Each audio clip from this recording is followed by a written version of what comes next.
In our discussion of price controls, we saw that many of the alternative policies involve a change in the tax system. So in this module, we're going to be investigating how taxes affect consumers, producers, and markets as a whole.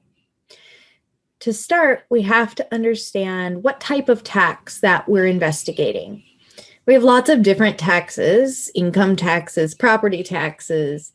In this module, we'll specifically be looking at an excise tax, which is a type of sales tax. In this example, we have a flat per unit tax on a good. So for every good purchased, a portion of the purchase price goes to the government. Now, this is not the most common type of sales tax. Usually a percentage of sales is taxed and goes to the government. But here we're simplifying the math a bit and just making that a fixed dollar amount. So some examples of excise taxes that we have in real life are occupancy taxes on hotel rooms, or the TSA fee on your airline ticket. Basically, you are charged $10 per night for your hotel room stay that goes to the local municipal government. It's the same dollar amount for every night you stay, right? So for every good purchased, the same dollar amount goes to the government. This makes the math a bit easier, although the predictions of the model are the same, so that's good news for us. The basic impact of a tax is that it drives a wedge between the price paid by the consumer and the amount of money that the business gets to keep.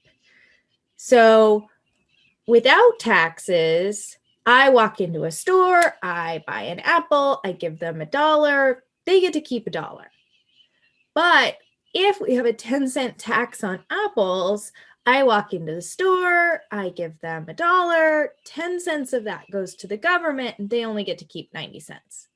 So the price that the firm gets to retain, the amount of money the firm keeps, is lower than the amount of money the consumer pays them, and the difference is the tax.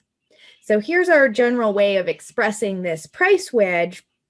I've got PF now, the price the firm receives, and PC, the price the consumer pays. And the difference between them is the tax. So the firm gets to keep the price the consumer pays less the tax that goes to the government. And we could rearrange that, right, to say that the price the consumer pays is equal to the amount of money the firm receives plus the tax. Either way you look at it, there's a wedge, a difference between the price for the consumer and the price for the firm.